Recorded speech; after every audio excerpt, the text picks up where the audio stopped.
సంక్రాంతి అంటేనే ఆంధ్రులు జరుపుకునే అతిపెద్ద పండుగ, పెద్దల పండుగ.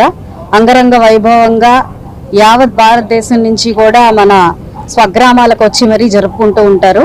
అయితే ఈ యొక్క వేడుకల్ని, సంక్రాంతి వేడుకల్ని మన ఎన్టీఆర్ స్టేడియంలో చాలా ప్రతిష్టాత్మకంగా నిర్వహించుకోవాలి అని చెప్పి నిర్ణయించుకోవడం జరిగింది. కమిషనర్ గారి ఆధ్వర్యంలో అందరి ఒక కమిటీ ఒకటి ఏర్పాటు చేసుకొని మా అందరి ఆధ్వర్యంలో ఈ యొక్క కార్యక్రమాన్ని జయప్రదం చేయాలి అని చెప్పి మేమందరం కూడా భావిస్తున్నాము. అయితే ఇందాక కమిషనర్ గారు చెప్పినట్టు ఎన్నో రకాలైన ప్రోగ్రామ్స్ ని, సాంప్రదాయబద్ధమైన ప్రదర్శనలతో పాటు, నృత్యాలతో పాటు అన్ని రకాలైన కార్యక్రమాల్ని ఇందులో పొందుపరచడం జరిగింది. మన పిల్లలందరికీ కూడా మన సాంప్రదాయాన్ని గుర్తు చేస్తూ, అదే విధంగా మనం కూడా చాలా సరదాగా ఈ యొక్క వేడుకల్లో పాలు పంచుకొని ఈ యొక్క సంక్రాంతిని మనం పండుగని నిర్వర్తించుకోవాలి అని చెప్పి